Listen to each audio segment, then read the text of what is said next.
incredibly challenging times. And so this topic is incredibly relevant to support you as leaders, as supporters of the nonprofits that you work with. Really quickly, just a little bit about our practice. The name of our practice is FIO Partners. We were originally started in Rhode Island. We have now expanded to having an office in Connecticut, and we'll actually, so this is great for the economic model of Connecticut, we are actually officially moving the firm to Connecticut in January of 2018. I started that with people, they're like, a business that's moving to Connecticut. That's great. Very excited. We have an office now in Chester, Connecticut, which is really exciting. But our firm is based on the premise that we help leaders make better decisions. For those of you that might be wondering, FIO is actually Latin for become. We truly believe that all of our clients can become the organizations that they hope to be to have the positive impact on the communities that they serve. So this is about becoming.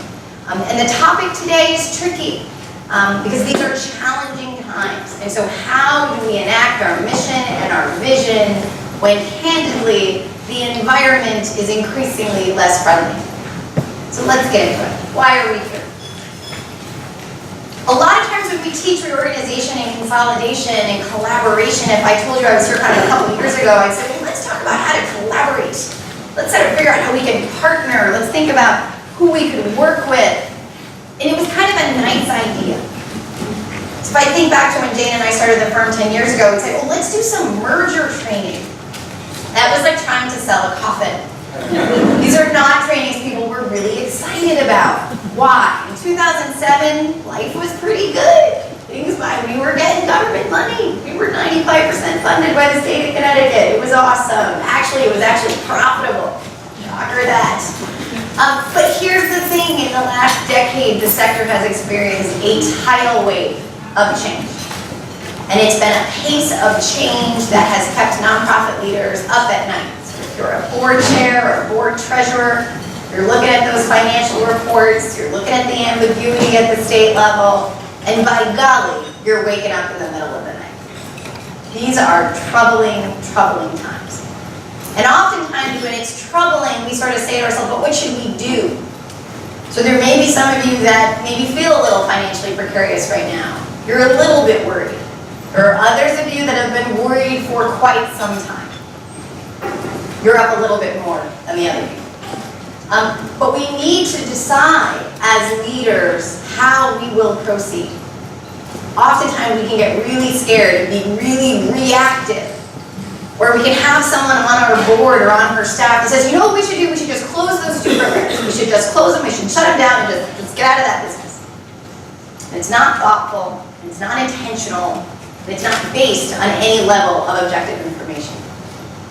So today is about giving you tools, models, and processes to think about how do we position our organization in very difficult times. I did say to Jane also last night as we were chatting about today's question, I was like, this isn't really a cheery presentation. I'm usually a very engaging presenter. I try to make people laugh. I try to make people tell a lot of jokes. That's tough to do when you're teaching reorganization. Right? So I'm going to do the best that I can to focus on your skills as leaders. Because that is in fact where the hope lies in this presentation.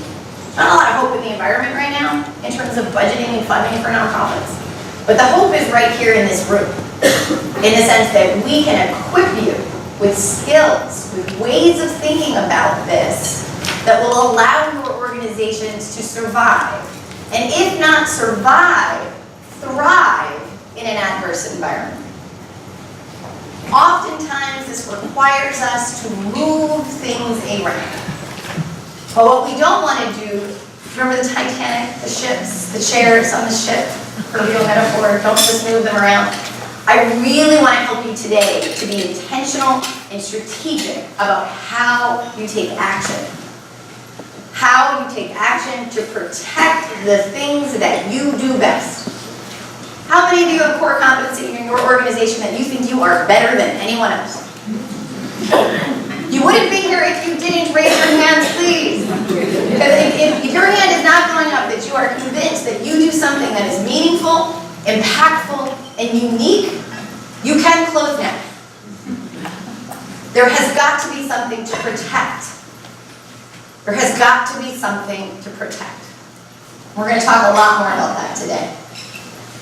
So here's the changing context. When things are good, we have a very low level of uncertainty. How many of you are with libraries? Do we have any libraries in the room today? So I'm going to challenge my library attendees. So look back a decade with me. How long were your strategic plans? When a library wrote a strategic plan, what was the time horizon? Well, I can't answer for 10 years ago. Yeah, so 10 years. Last one was 3 years, I believe. Last one was 3 years. What was the one before that? I don't know, I wasn't there at the time. I don't think our longevity, but I know they used to be longer, and we just finished one. Recently at a library client, I said, well, when was the last time you wrote a strategic plan? They said, well, we wrote a 10-year plan 10 years ago. Is that a good idea today? Who knows what's going to happen in 10 years? I'm not sure what's going to happen in 18 months, and I'm actually not sure what's going to happen in 90 days. We are able to plan long-term when we are certain about the environment. When we are uncertain about the environment, we have to be thinking in much smaller time increments. When things are good, we're talking about growth. We're talking about opportunities. There were many things we could do. So if I think about where we were a decade ago, I would meet with clients and they would say, we have so many options. We just can't decide. They're all good. Those are not the conversations we're having now. The environment is offering fewer and fewer opportunities. When things are good, there is low threat to our organization, and when things are challenging, there is very high threat. Which really speaks to waking up in the middle of the night and saying to yourself, by golly, what are we going to do? How many of you have been putting a lot of pressure on your boards for individual giving lately? How many of you write a lot of grants? How many of you are like, and when will we have a budget? Anytime now, anytime now. Here's the thing, we're cranking up, we're trying to push hard. Is it stressful? Are your boards pushing back? Do you have board members saying, I kind of didn't sign up for this. I just thought you guys did good work. I wasn't really sure I was supposed to do something. But if you have board members trained by the Hartford Foundation, they do know better. So this means that as leaders, we also have to shift our perspectives. It isn't about scarcity and worry. It isn't about fear. It's about realizing that you can begin to make choices that do not have to be reactionary. They can be thoughtful and strategic. So how do we have to shift our perspective as leaders? From growth, thinking about growth, to say, how do we actually keep what we have? How do we manage decline? From how do we do this better, in many ways, to what should we actually do? What parts of our business should we, in fact, stop doing? Oftentimes we say, well, you know what, we're doing really well internally, so here's what we should do, without really thinking about the environment. We are now looking at the environment and saying, how do we adjust? How are we responsive to what's happening around us? Noted this already, the shift in the planning horizon. And lastly, we are going from making incremental change to really being pushed to make substantial change. And many of you may be saying, I'm not sure it's that bad in my organization. We're okay. We're all right. I really want to prepare you, if you're not under stress today, this will help you figure out if you're going to be under stress tomorrow. So again, a couple of things that we need to change. This is about action. We need to be thoughtful about the short-term and long-term impacts on current programming. What are your current revenue streams? What are your current funders thinking about? Because it's not only government revenue streams that are under pressure, it is philanthropic revenue streams. So as we see scale backs in the social sector, what are we going to see? So if we cut human services, what's going to happen? We are going to have more people in need, which means your demand is going to skyrocket while your resources shrink. We're going to see increases in wait lists. We're going to see programs at capacity or overcapacity. And what's that going to do to your staff? Super stressful. How stressful is it for staff to have people say, I'm sorry, we can't serve you today. We can't help you today. That in itself is not going to be easy. We have to understand the amount of risk we have. And I really want to give Jane some kudos here. She actually has created a tool that we're going to go through today that's going to help you figure some of these things out. As we increasingly understand our situation, we will begin to see decisions that need to get made. We will see who needs to be engaged in certain decisions. And we'll talk more about that today from a process perspective. I love what Mayor said about scenario planning. One of the best ways that we can decrease our anxiety about the future is to figure out how many futures are out there. And you prepare yourself, in fact, for all of them. And so thinking about what are the possible scenarios and how would we cope with each one, realizing that none of them are probably going to be what you want to do, but honestly, some of them are going to be what you are going to be forced to do.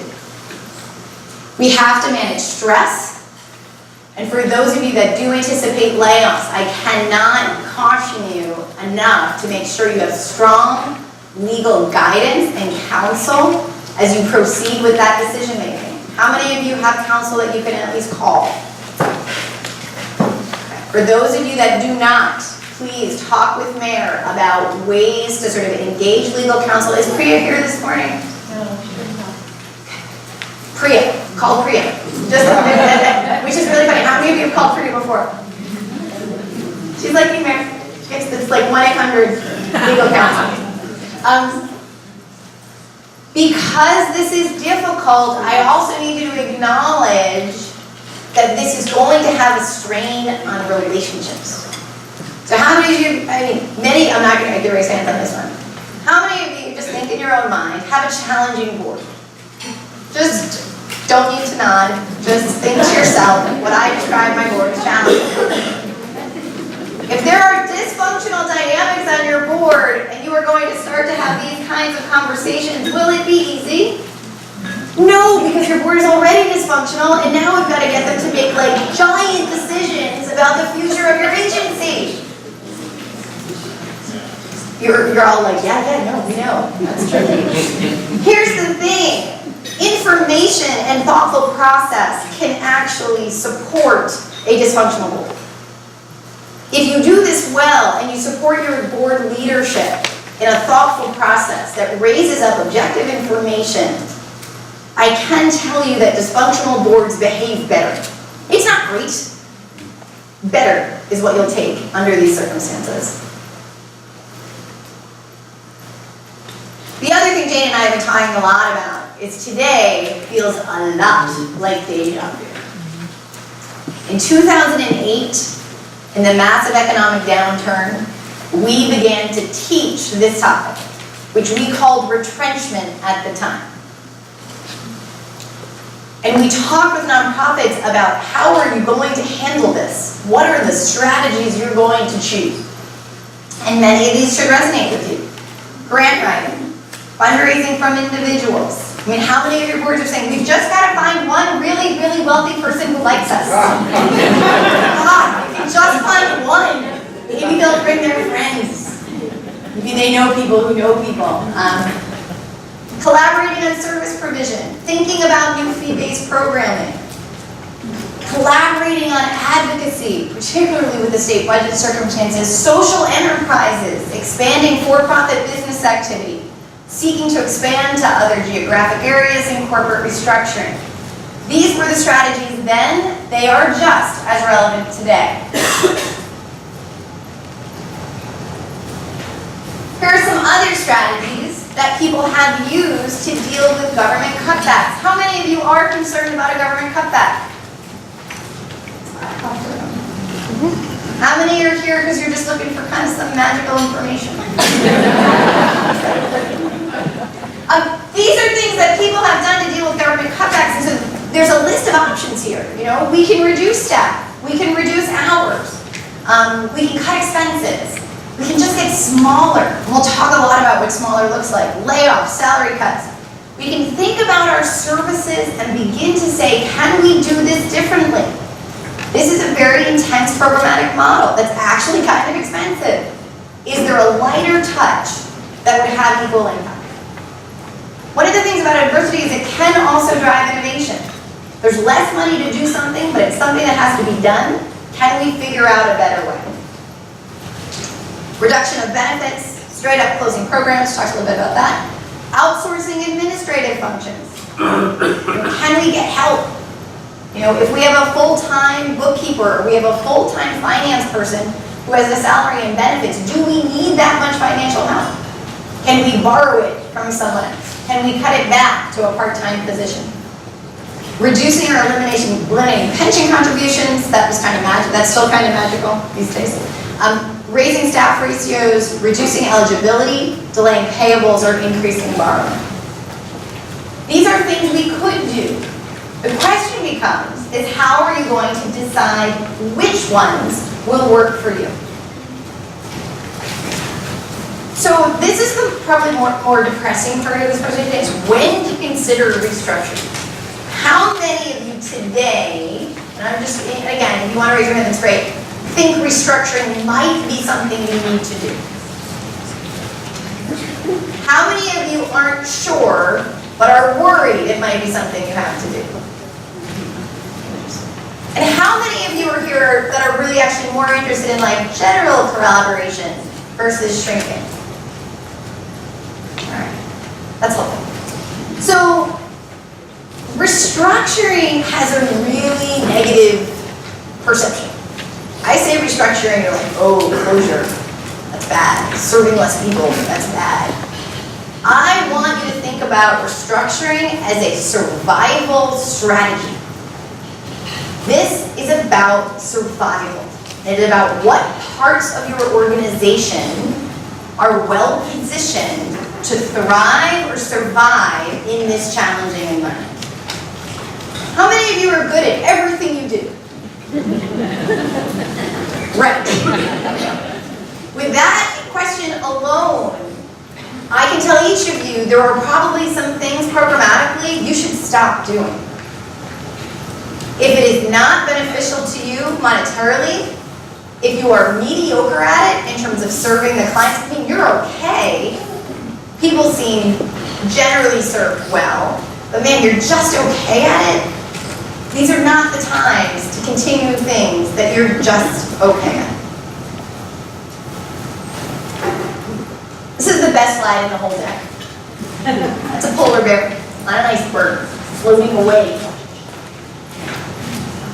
If you're up at night and you're worried about your agency, you need to think about this today. The most stressful calls that we get as a consulting firm are when it is too late. When we get the call from the agency that says, you know, I just need to get my board in a room and be honest with them about how bad it actually is. That is not a good sign. When you dig into a client's receivables, when you realize that they stopped paying employment taxes because they didn't have the cash flow, that's not a good thing. We have to get in front of this. We have to look ahead and say, is this coming for us? If it is coming, when is it coming? How at risk are we? We don't want to get the calls from you that say, you know, we're down to our last, $75,000. I've got 1 month of operating. We just lost our state funding, and I think our incredibly unique, innovative, impactful program has to close. Who suffers? The community. Yes, you suffer, your staff suffer, your board suffers. It's very hard to close an agency. But most importantly, the community suffers. Particularly if there were things you were actually very good at that you were going to need to stop doing. And that is why we cannot wait too long to get ahead of this thinking. So I'm going to switch gears a little bit and talk with you about the early warning tools. So you had 2 handouts in your materials, one of which was the slides, and the other is the tool. And so what I want to do is spend a little bit of time talking to you through that.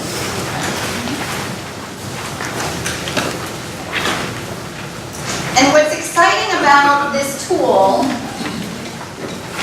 is that Jane actually created it just for you. So Mary called us and she said, we need to help organizations think this through. Jane loves a good problem. And so she said, you know what, I think we can build an assessment tool. I think we can build something that boards and staff can walk through together to understand the level of vulnerability for your agency. So this is about, what do you need to do? How quickly do you need to move? And what's the sort of magnitude of change that you need to be anticipating? Are we talking about a restructuring? Are we talking about significant consolidation? Do you actually need to go find a merger partner to protect your programs? How bad is it? What does it look like going forward? So I'm going to take a few minutes and walk you through this. We aren't going to complete the tool today in terms of timing, but I'm going to walk through it and then I want to kind of create some space to ask some questions. So there's a basic introduction, and the tool is really made up of two parts. The first is to assess financial red flags. So what are the things that we can look at to assess financial vulnerability with the anticipation of revenue loss? How vulnerable are we? The second part of the tool is to determine if that revenue loss comes to pass, is there anything left to save? So let's walk through it. Let's pick it up with the financials. So on page 3 of the tool, you will start to see financial metrics. How many of you use a financial dashboard or monthly reporting for your board at least to tell them where the money is? Good, okay. Because you've probably been trained by NSP, very strong financial manager. Here, I'm just going to keep plugging every other program throughout the week. So the first thing is to think about what are possible warning signs. The first category is really around deficit patterns. And I'm going to kind of touch on a couple of these things. And the way the tool works is first you do the calculation, you look back at the way it's described, and you determine if it's actually a red flag. And if it is a red flag, what you see as we walk through this is that you'll start to allocate a score to it. It is. It's like a Teen Magazine quiz for financial vulnerability. Pretty much. Because remember, it'd be like 10 to 12, you're really friendly. 10 to 22, you're like super, super friendly. You're like, you have 1,000 friends. It's a little bit different, but equally helpful. So let's start it off. An operating deficit, excluding depreciation, of greater than 10% for 2 consecutive years or a majority of years in a longer period, as in 3 of 5. Are we losing money year after year, basically depleting any levels of reserves that we've garnered prior to this period of time? How does temporarily restricted funds play here? We're going to work it out. Work through it. Hang with me. It comes up in net assets and liquid funds. We're going to deal with it in 2 ways. One is just operating deficit, kind of that year over year, but we'll get to restricting. Overall reduction of total revenue greater than 20% within a 12-month period. So that's when we're looking at deficits. The next section is net assets trend. So do we see a reduction in net assets from last year to this year? And we're looking at a ratio. If we do see that, that's a red flag. So you put a little check on the red flag part. The next one is around the defensive interval. This one helps us look in many ways at assets, and primarily cash, that we have access to. So it's cash plus any marketable securities plus receivables divided by our average monthly expense. And remember, the average monthly expense should be your total expenses divided by 12 with no changes. So think about like your current actual monthly expenses. Don't kind of plan ahead and say, well, we're actually going to cut that program, so our expenses are going to go down. Actually use what your current run rate is for your monthly expenses. This is actually going to give you a monthly, based on what we have today, and we got no more money ever, how long could we stay open and serve our community? Less than 4 months is a red flag. Now, you may say to me, under no circumstances does it ever actually happen, that you're actually just not going to get any more money ever. The problem is that it does happen. So Jane, my partner, had the privilege of actually working in New Orleans for about a decade before she and I started to be partners. And there was this little hurricane called Hurricane Katrina, where literally nonprofits just closed. because they did not have any operating money. So as that community came back, there was no ability to either raise money, raise additional funds, secure state resources, and so those nonprofits closed left and right. So it can happen, and so really understanding that defensive interval over time is really important. It gets followed by the liquid funds indicator. These are a little different. So the liquid funds indicator is actually more conservative. So to the point, I think it was Lori asked me about restricted assets. So in the defensive interval, you're actually allowed to use restricted assets because potentially in said emergency, you might be able to access them. The liquid funds actually takes it out of the calculation. It really admits that actually under most circumstances, you may not be able to touch those funds. And again, so the two are a little bit different, but again, the red flag is less than 2 months on that one. Any questions so far? Okay. So follow me along. The other thing that's really powerful about these metrics is even if you are sort of say, so we're in a pretty good financial position, I do think monitoring these types of metrics on a 6-month basis, even monthly, are really helpful. So again, even if you just want to pull some of this out of the tool and just start to use it to sort of say, where are we on some of these numbers? To do some baselining, even if you sort of feel pretty comfortable, these are really great ones to look at.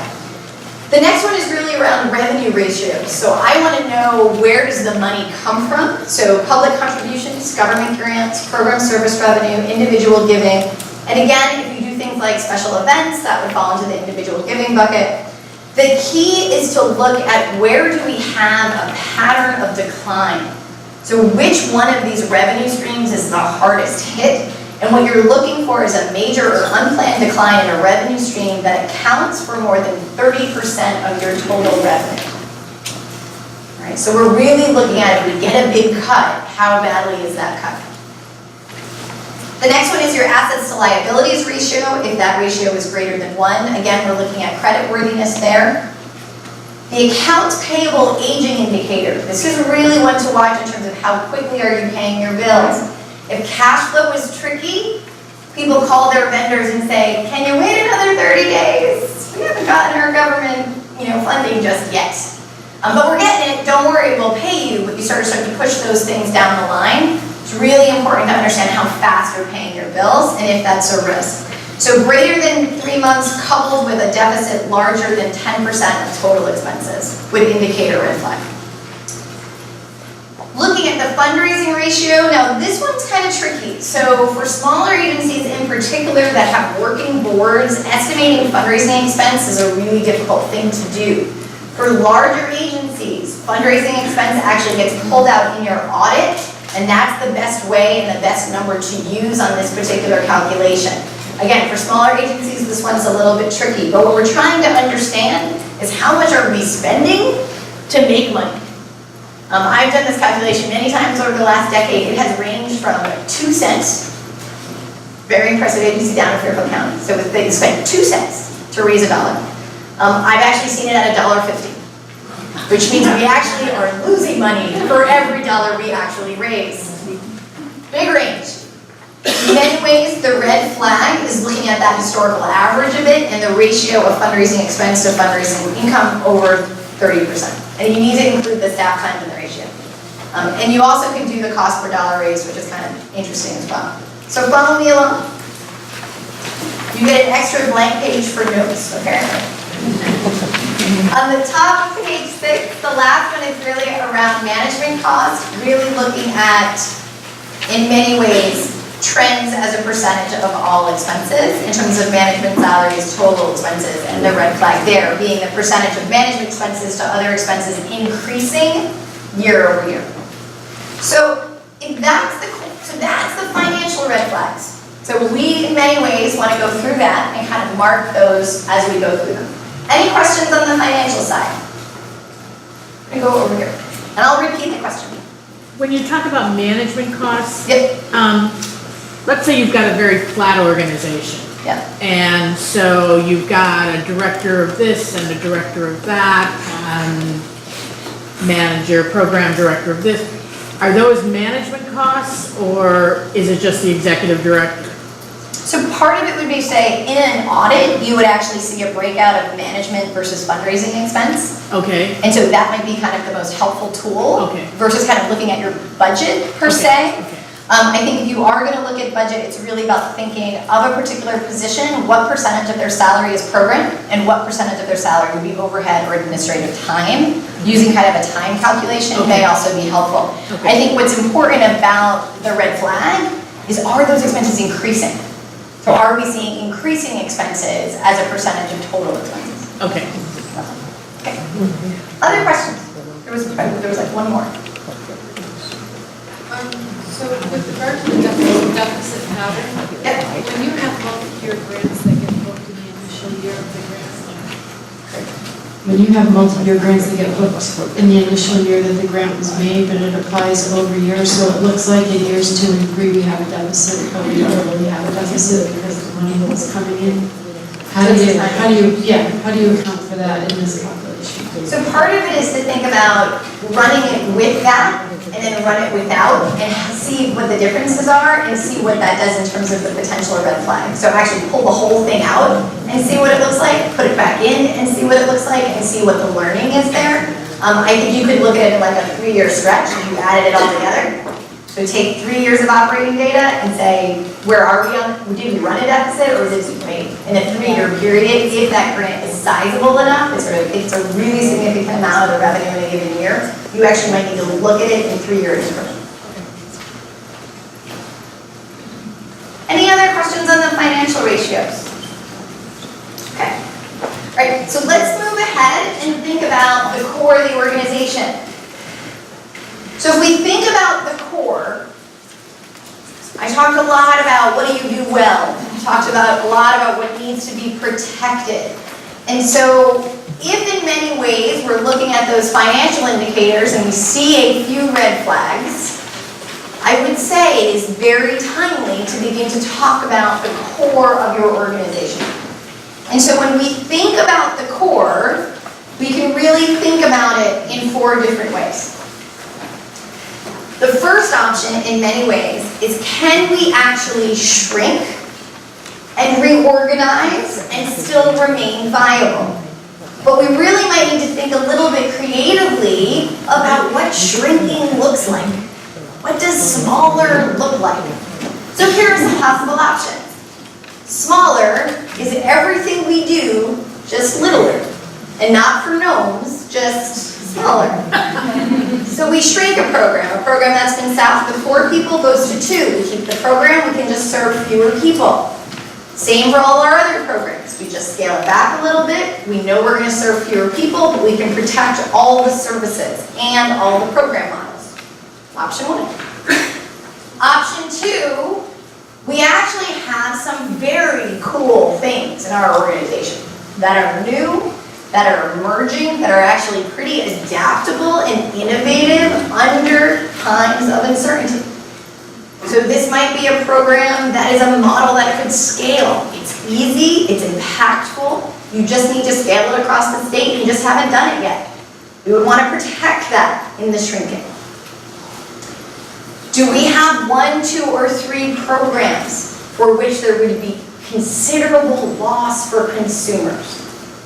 So one of the things that we forget about sometimes is that our programs are so unique that they fill a gap in a service system. How many of you would consider yourselves leaders of fairly large agencies, operating budgets over 10 million? About 3 or 4. Excellent.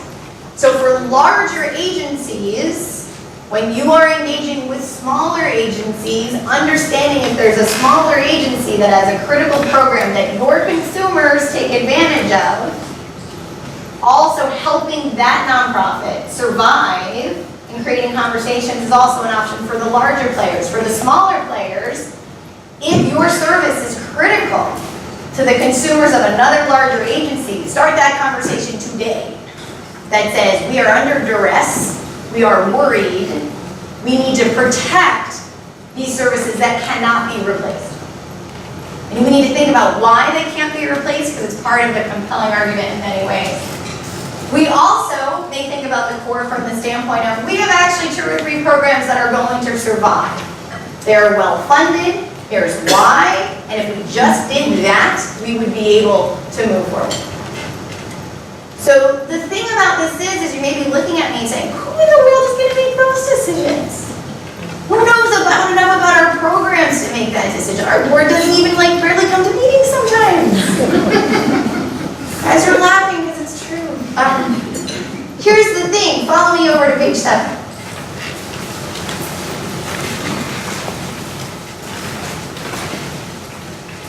Depending on the possible scenarios, you can walk through this part of the tool with people who do know your programmatic work.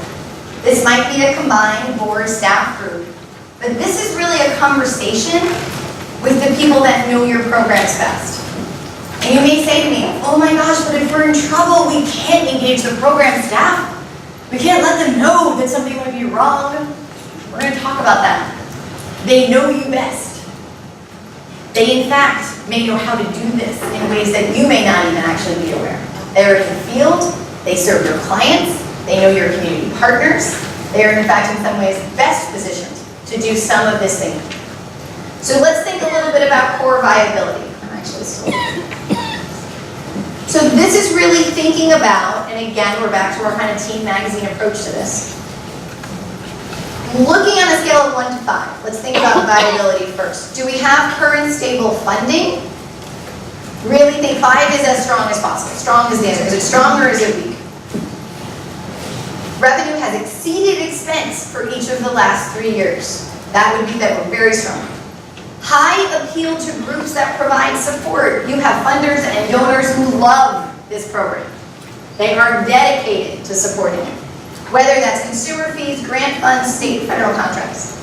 There is market demand from a large consumer base. We're going to talk a little bit about consumer choice today, but this is you have people knock on your door to participate in this program. And we're not expecting it to shrink, and we actually can assess impact. We actually have outcomes that show that this is an impactful program. So that's what we start. So you're literally taking where are we on these 5 things around core viability. The next piece is to really think about competitive market strength. And again, you should be doing this scoring together. This is a discussion tool. Kind of walk through each one and say, well, we say that that's strong or weak. Good location and logistical delivery system. A large reservoir of consumer loyalty and the assurance that consumer choice will govern consumer decisions in the future. Increasingly, consumers make choices for where they get services. So if it's mental health, if it's food pantry, if it's job training, this is about consumer choice. They have different places to go, and you want them to choose your agency. Are you competitive in this particular program or market? We want to see superior quality coupled with the ability to account for that quality. Stable staffing, a refined understanding of what competencies will be required to provide these services in the future, and we know how to get those competencies. Our ability to communicate with consumers and stakeholders, cost-effective services, coming across to the other side, and a solid track record for securing grants, contacts, and donations to support the program. Again, this is thinking about a very thoughtful assessment of the work that you do. The next 2 are a little bit more difficult. So the first one is a category called coverage. How many of you, again, I kind of asked this question earlier, many of you are in industries where the way that you offer a particular service is very unique in the sense that consumers really don't have somewhere else to go. So if they have a very specific issue, you are in fact one of the most well-suited providers to meet that need. I want you to think a little bit about the concept of summer camp. Okay. Summer camp is an incredibly competitive market. Consumers typically have lots of choices. So the question becomes are you unique in that market? What's the amount of choice that a consumer has? And that really speaks to coverage. So if a consumer has more than 5 alternatives, that means they have a lot of choices. And you are potentially less unique in a particular market versus having 1 or 2, as in you're the only game in town. If somebody has this problem, they're walking through your doors. All right, important to think about. And then the last one is around the cost of competition. How many of you compete for consumers? Guys, all of you actually compete for consumers. Here's the thing, what's the cost of competition? How do we actually get more consumers if we have the capacity to serve them? Do we need to invest in marketing? Do we need to invest in community or outreach? There is a cost to get people through our doors. I want you to think about what that cost actually is. When you go through all of this, you will get a score at the bottom. 65 or more, a smaller core entity is likely to be viable. 50 to 64, a smaller core entity is likely to struggle, possible to consider partnering. 49 or fewer, there is the possibility of failure. Think about consolidation or merger. And again, this is really being thoughtful about what you do. So I want to pause there. Nope, I actually want to keep going. Hold on one second. So here's the thing. So if we do this assessment, we need to figure out how best to proceed. There's two pieces of this. One is the continuity with whom we've been, and two is our ability to be nimble. We really need to think about this, and sort of where are we going to be on this spectrum? Are we not going to change anything, and we are just going to stay with what we've done? Are we going to change incrementally to increase our ability to adapt to the environment? And ideally, you come out of this work with a clearer perspective about your core. The core of your work, which really has three flavors: passion, competence, and the availability of resources to fund the work. That is what the core of your agency truly is. And that is what you should fight to protect in these very challenging times.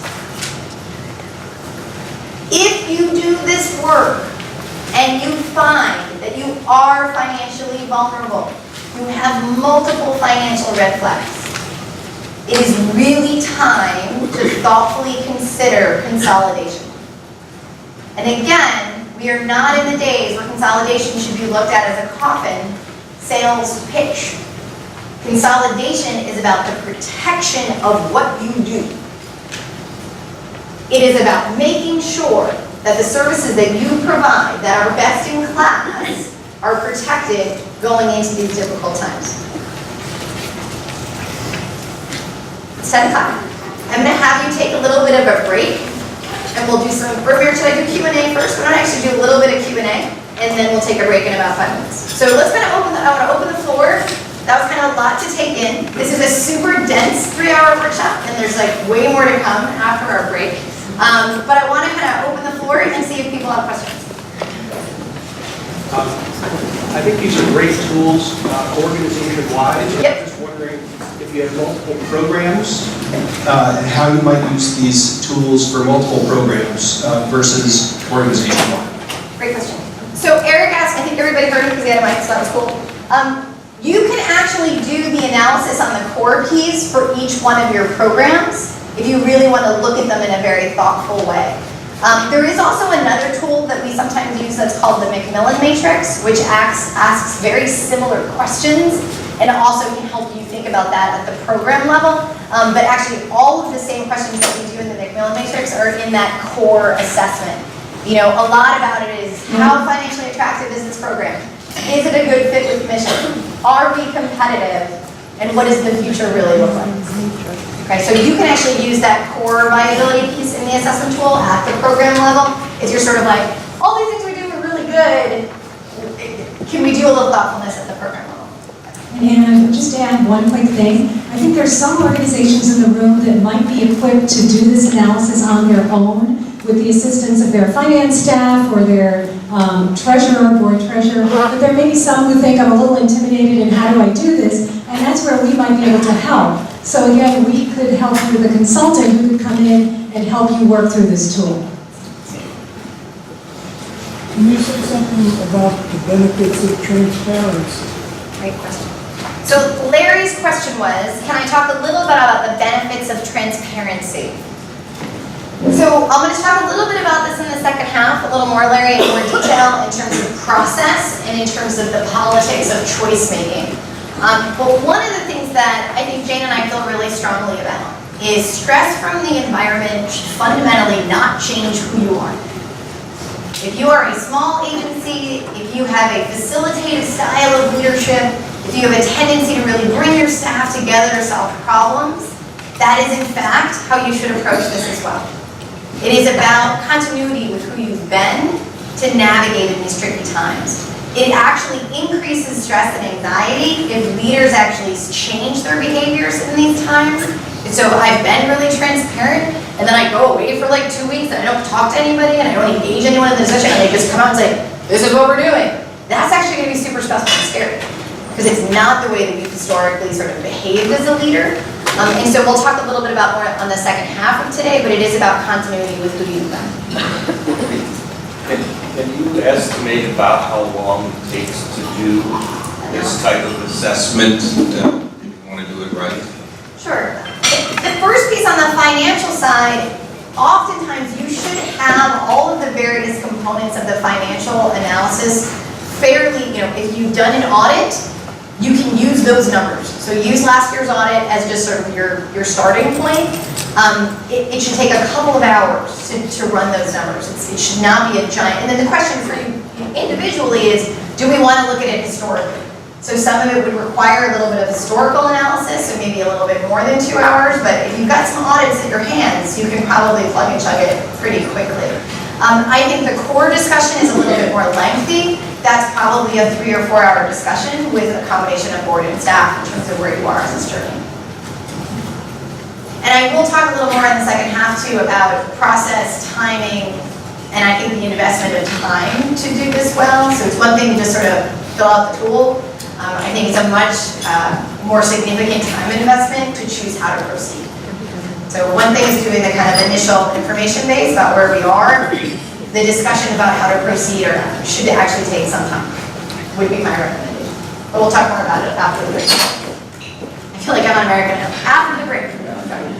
Other questions that people might have about the tool, about where you are as leaders. I can see people are ready for coffee. Understand? Mayor, 10 minutes or 15? What do you think? A 15-minute break, and then we'll come back. So let's bring it on back, and we're going to pick it up. I want to do a couple of things. I want to say thank you to Catherine with the table in the middle. She found a typo in the tool. Assets to liabilities. If you do that calculation, it's less than 1 is when it should be concerning. I may actually have Melissa draw a quick note to Jane to confirm that the typo is wrong. I'm pretty sure it's less than 1. Catherine and I played with the calculator. So if you just take a look at the tool, it's a quick little typo there. It should be less than 1, not greater than 1 is the red flag. Assets to liabilities on page 4. But I'm also going to get a confirmation from our team to Jane to make sure it should be.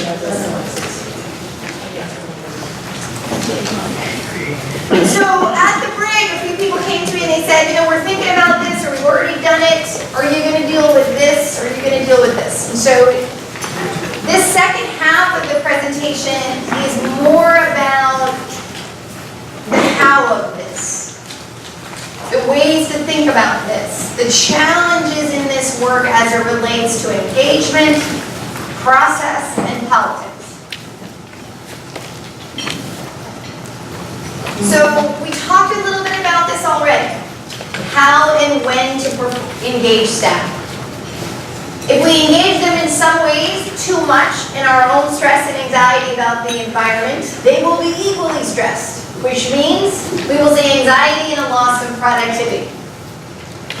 If we do too little, as I mentioned before, if we close up shop, hide in our office, and hope for the best, we'll see an increasing amount of uncertainty, fear, rumor, and innuendo. What does it mean? She's in there again with the door closed. Been in there multiple days with the door closed. What does that mean? And again, this is what I tried to echo earlier. Your model of staff involvement should be consistent with previous practice. If you are a top-down leader, and all of a sudden you ask your staff what they think, they actually will be more frightened. If you're a facilitative leader, and you tell them what's going to happen, equally anxious and fearful, because you've never done that before. So really be thoughtful about who you are as a leader. If we are engaging them in the work of choosing and of decision making, being really clear with them about where we are in this journey and in this process, and how their opinion and perspective is valuable to you, But admittedly, before we are making announcements, it's really being very clear if we are making cuts. If you're a larger organization, strategies to control rumors is very helpful. So, someone asked me this about the break too, is how do we manage, in some cases, the loss and anxiety around change? Is anybody familiar with William Bridges' work? Wow, we could do a whole other day on that. William Bridges wrote an amazing book called Making the Most of Change. And so no matter where you are in this journey, building your skills as a leader in terms of managing change in your organization is a really critical thing to do right now. And most importantly, giving your staff like ways to think about change so that when they see their colleague like weeping at the water cooler, they don't like punch them on the side and be like, what's wrong? It's gonna be fine. And they're like, oh, has anybody seen Office Space? Okay, just rewatch Office Space. It also will all make more sense. Offer out red swing line staplers to your whole team. But it is important to control rumors. So in larger organizations that are going through significant change, we actually, Bridges recommends a strategy that's called a transition monitoring team. You actually pull a team of staff together, cross-functional, that really just meet every few weeks to say, we heard this crazy rumor that we're letting go 65 staff. And you're like, we are going to make cuts, but it's not 65. You have this opportunity to understand what people are saying around the water cooler and then respond to it. And really be prepared to manage the emotional content as it relates to any change. And I think that Bridges' work is really helpful in helping you as a leader empathize with the emotion and the behavior that you might see in the workplace. Change isn't easy for some people, particularly longtime staff that have been in a role for a very long time, have their heart and soul in a program or a piece of work. Those are the people in some ways that I think we need to be most concerned about in terms of bringing them along, in terms of the emotional journey oftentimes that change brings. So the when and the how of this. So in terms of messaging, we do need to think about both collective planning and engaging our stakeholders in that level of decision making. We also need to think about individual planning. If we have key staff that we want to keep, we should be engaging them in a process that lets them know that. If we actually are aware in some cases that we need individuals to be thinking about their futures, we can also message that. It's about really understanding where you are in this journey. I'll give you a couple of examples. It's also about informing donors and partners. Oftentimes, if you really are not in some ways a bit transparent with some of your key funders and supporters, and you make a choice to close a program, what sometimes happens? They call you and they're like, why didn't you call me? Why were you thinking about that and you didn't engage me or bring me up to speed in the challenges you were facing? So part of this is making sure as you're thinking about some of these choices, as the leadership is emerging with possible scenarios and options, what is the appropriate time to bring in funders and donors and let them know that this is under duress? And that increasingly you are feeling as if closure, consolidation are options, but we wanted to let them know that ahead of time. Again, they might have that wealthy friend who lives down the street. It is about, again, those highly impacted relationships and engaging them early. I think this is also really relevant for consolidation and mergers. Oftentimes, as part of merger feasibility, we will actually do a joint set of interviews, sort of people who fund the individual agencies. You can actually do some testing in terms of, would you actually continue to fund this agency or fund this program if it happened to be under another umbrella? So as part of merger feasibility, you can try to build that information base that says, actually, we're talking to your merger partner, we've talked with our funders and they would absolutely continue to fund at the same level on a go-forward basis. You want to make sure that no one who matters hears about it after the fact, and it's incredibly important to have a clear communication plan. If you are restructuring or shifting program leadership, who needs to know and when do they need to know? One of the other things I think is important around communication planning is oftentimes it's our referral partners who hear last.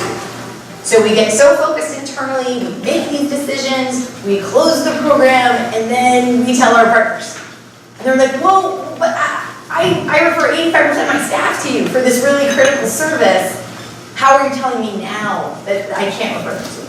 So again, thinking about referral partners, stakeholders, funders, key donors, key staff, key partner agencies, at various points we should be really thinking about when are they engaged and what's the messaging. And I think one of the other comments that came up at the break was, and the presentation is super depressing a little, and this actually can be about opportunity. So I just want to reinforce it. I said it earlier, but this is about, going to some of those referral partners if your program's under duress and saying, we refer to each other. We don't do it in a formal way. We do it in a really light, kind of casual way. Could we increase the formality of it to actually protect revenue for both of us? Could we actually do an MOU that says we are actually only going to refer to each other to offer a continuum of services? That guarantees the income that I'm going to get, and I can guarantee the income that you get. We don't need to merge, we just need to agree to support each other. So it is about sometimes those unanticipated relationships that say, actually, this could be really innovative and different. It's not a merger, it's just a way to protect revenue streams for multiple agencies. So following me along, the other example I wanted to give, Jane provided this in some ways. She was aware of an organization that was actually closing some programs and keeping others. And this one agency was fairly thoughtful and intentional about how they did that. So in many cases, they basically brought the staff in, and so for key staff that were going to be retained, they literally was sort of a little bit like a reality show, but it's kind of the way they did it. They brought people in and they said, listen, we're closing these programs. You are the staff we're keeping. Let them know that. In a lot of ways, they let another group of staff know you are not moving forward in terms of the next phase of the entity. They actually took both groups out to lunch, allowed one group to come back, in some ways figure out kind of what was their journey moving on, and then did a planning meeting with those that were staying. Not easy to do, but a thoughtful way to think about the messaging and how do we support people both that are staying and the people that are going. It's really important to be intentional about that. And again, what you're really managing is both the logistical, cognitive pieces of change. So the great part about the Office Space movie is that when you really sort of boil it down, it's about a staff person that's really obsessed with their stapler. But at the end of the day, it's all about this individual's emotional content in terms of their role in the company. And what we forget sometimes as leaders is, you say to someone, well, we're shrinking, we're moving offices. So you move offices and you're like, I don't know why that person is so upset. We kept the same staff, we just kind of work in different offices now, we had to downsize, and this one person is just really angry every day and I don't know why. And what you forget is that that person might have had a relationship in the office space with the nonprofit down the hall. And it was their really good friend who they went to for support. And they're not as upset that you moved, they're upset that they don't actually have this social connection that they lost in the move. And so sometimes it's as simple as that, and so we can overlook that sometimes in these change processes. But it is about the cognitive and emotional realities of loss for all stakeholders. But I want to say that because it also is the opportunity for excitement and change and new things. In the Bridges model of change, sometimes when things end, and again, an agency came at the break and said, well, we just did some closings. We haven't really figured out what the new thing was like. We're kind of smack in the middle, and it's super crazy, but it's also really creative, and it's innovative, and we have the opportunity with the smaller team to really be thoughtful about doing things differently, and that is really the Bridges model. We have to acknowledge that if we can make the decision confidently, we can manage the losses, because people are going to be sad no matter what you choose to do, and not everyone will be happy. But on the other side of the decision making, you have this opportunity to really be thoughtful about who are you going to be in the future. Hopefully you made some of those decisions, and it's about enacting that future that you can really all see because you've really protected the core of your agency. So really, what is survival? And what does survival look like? So the other thing that we wanted to do with today's presentation was inspire you to think. It was inspire. It was inspire. It was. That was the point. To inspire you to think about different ways and different structures and different models of consolidation. So Jane and my partner wrote a book in 1999 called Forging Nonprofit Alliances. And we think in this sector, there's been an enormous amount of conversation about consolidation, that the only answer is what? You need to lunch it, and there's crickets. What's the predominant, if you're in trouble as a nonprofit, you should merge.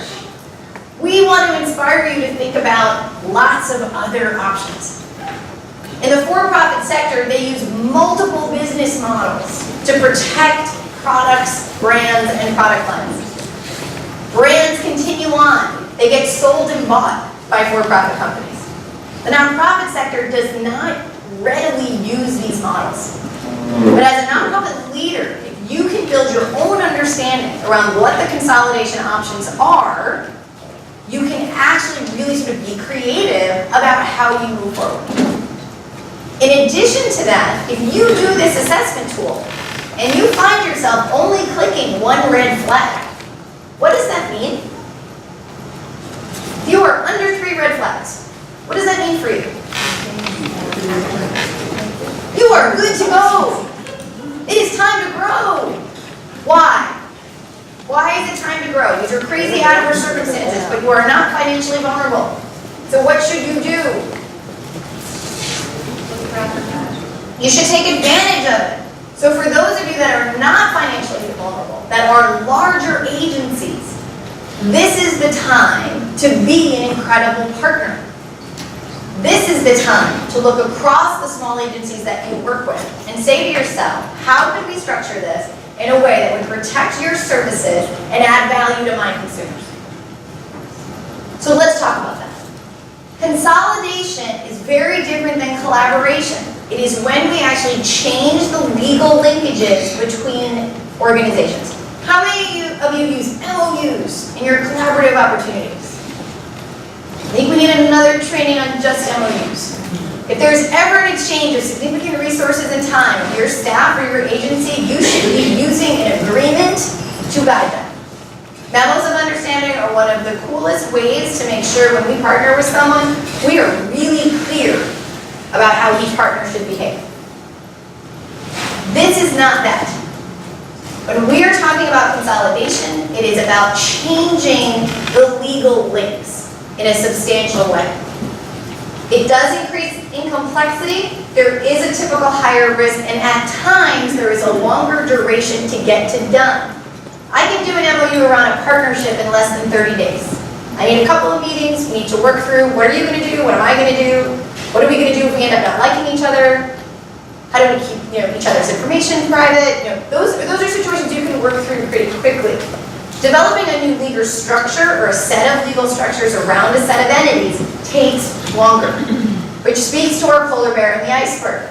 Do not wait too long to begin to think about this. That's a tough slide. Where's Melissa? You need to fix that. I need to fix that. You're going to help me. Melissa's amazing. She's going to help me fix that. That's really tough to read. Luckily, you have it in your handout. This is the consolidation continuum. It is the range of options that sort of increase with complexity over time. We started out at the bottom. We talked a little bit about joint ventures and partnerships. We're going to talk about managed service organizations, service networks, parent corporations, and lastly, at the top of this pyramid is merger or acquisition. We're going to talk a little bit about each one. These are really tough. Sorry about that. So these are about joint venture models. These do have legal implications. This is about when we put things together, when we do something together, sometimes we can use MOUs for these, sometimes they do have legal implications. As an example, we can create another entity to provide services to our clients. You can have 1, 2, or 3 human service agencies saying, what's the biggest issue for our clients? That would be transportation. So we are actually going to create and own a for-profit transportation company together. And this is how we're going to fund it. We may use partnership agreements around joint ventures. We also can in many ways have multiple nonprofits work together to create another nonprofit or participate in another nonprofit. These are joint ventures. Tend to be lower risk, less complicated, do typically require legal agreements to bring them together. And again, one of the good examples here is that cross-referral example I used earlier. doing a partnership agreement around, again, protecting streams of revenue between agencies. That's sort of referrals to support a continuum of care for a consumer base. Again, examples of purposes of these types of agreements: knowledge sharing, new program development, joint management of otherwise unstable programming. And again, that's why that referral example is important to think about. On their own, each of those agencies' revenue related to those service offerings was fundamentally at risk. By deciding to be referral partners in a formal way, they've protected that programming and increased its stability from a revenue perspective. And again, there's that referral continuum. So here's another one: management service organizations. This is where we bring nonprofits together and we actually have a backbone entity that provides services. There may be legal agreements amongst the players that talk about how do we provide funding to the management service organization. You may see a board of the MSO with particular, sometimes you see members of the nonprofits act as the board in this instance. You may also see a large nonprofit offer up its existing capacity. So for those of you that have larger organizations, you have an enormous amount of management capacity that might be underutilized. That management capacity can be used to offer backbone support to other nonprofits. There have been a couple of good examples here in Hartford. The Bushnell agreement with the Hartford Symphony Orchestra is a great example of a management service agreement where the Bushnell took on the kind of back office pieces of the symphony. And again, it's really about which of these models resonates for you. I'm involved with a global network of camps that provide services to seriously ill children. They have the model on the left in the sense that they have a management service organization that provides services to the network members. The board is made up of representatives of the members of this particular network. Why do we do this in terms of MSOs? Opportunity to reduce costs by consolidating overhead, joint purchasing. You can also see many of the kind of management functions get pulled up. So things like facilities management. So if you have many group homes that need facilities and maintenance, you could do a management service organization to do all of the kind of repairs, and that can be kind of done as a group from a management service offering. Fiscal services, fundraising, planning, contract management, as well as marketing and QA. So a good example around networks and around these MSOs. So MissionWorks, Third Sector New England, actually is a good example of an MSO, but their primary backbone service is fiscal sponsorship, where they offer that financial backbone to smaller organizations. It's another good kind of example. Let's talk a little bit about networks. There are many models and ways to do this. Again, this is about inspiring your creativity when you think about these models. Networks are around, typically, service delivery networks. So we talk about like networking and maintaining your personal networks. This is not that. This is a network of organizations that come together, and in this case, if we think about service deliveries, think about primary state contracting, so the consolidation of contracting. Here in the state, a good example is the Connecticut Association of Family Service Agencies. They are an association of agencies. They can single contract with the state. The delivery of the service is delivered by those members. Another example is in Rhode Island as part of the downturn. The state of Rhode Island said to the human services community, we had 712 contracts. We need you to organize yourselves regionally. We're going to go to 5. Imagine that. Imagine that sort of call to action, that we are going to go to 5 contracts across the state. And they were given 2 years to organize themselves into regional networks. Just think about that. And so we were part of sort of an effort to organize the Ocean State Network for Children and Families. It had 25 agencies in it. They developed a point of entry process. They developed a clinical practice philosophy across the agencies and a governance model for how they would make decisions as a network. So networks are really important increasingly as states look to reduce the number of contracts. They also can be self-initiated. So if we think about a number of agencies in a similar field that are looking for a statewide presence, they could come together as a service delivery network in single point of contract with the state. Again, thinking about options available to you and being a little innovative about how this works. Here's another network model. Again, you're going to see a lead agency take the role sometimes as sort of the contracting partner with the state, overseeing the distribution of funds to the network members. That typically may be done with contracts to providers.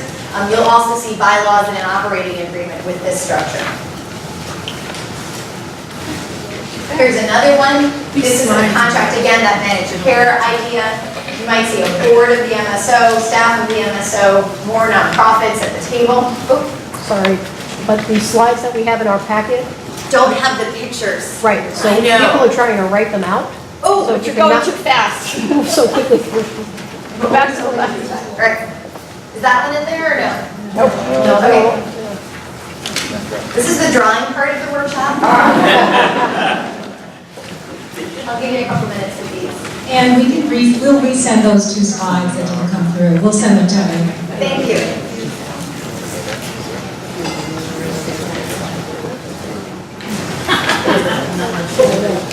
And we have confirmation from Jane, and this is officially a typo.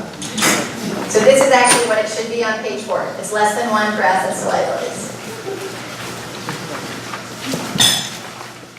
I think what's exciting about the network models, and I'll just sort of continue to talk about these for those of you that want to draw the pictures in. This is about groups of agencies coming together. And so what's exciting about networks is that ability for partners, potential competitors to actually put aside the competition and say, how do we more efficiently deliver our services? So networks tend to be kind of larger player models, and I do think it's kind of an underused model in saying, how do we actually work together versus compete for services and increase our competition, particularly for government and state contracting. Again, some of the types and purposes of networks. You may see coalition models is when we really come together to advocate together, sharing of information. The network I mentioned earlier, that's the global network of camps. One of the primary drivers of coming together is shared learning and professional development for the staff across the networks. Policy strategy networks typically are trade associations, joint advocacy, information and support, opportunity for joint ventures and demonstration projects. You also can do regional networks that are place-based. So think about single point of entry for a set of human services in a particular region. And so think about that a little bit. So geography also tends to play a major role in network creation and design, particularly as it relates to continuums of care and offering services for a particular geographic area.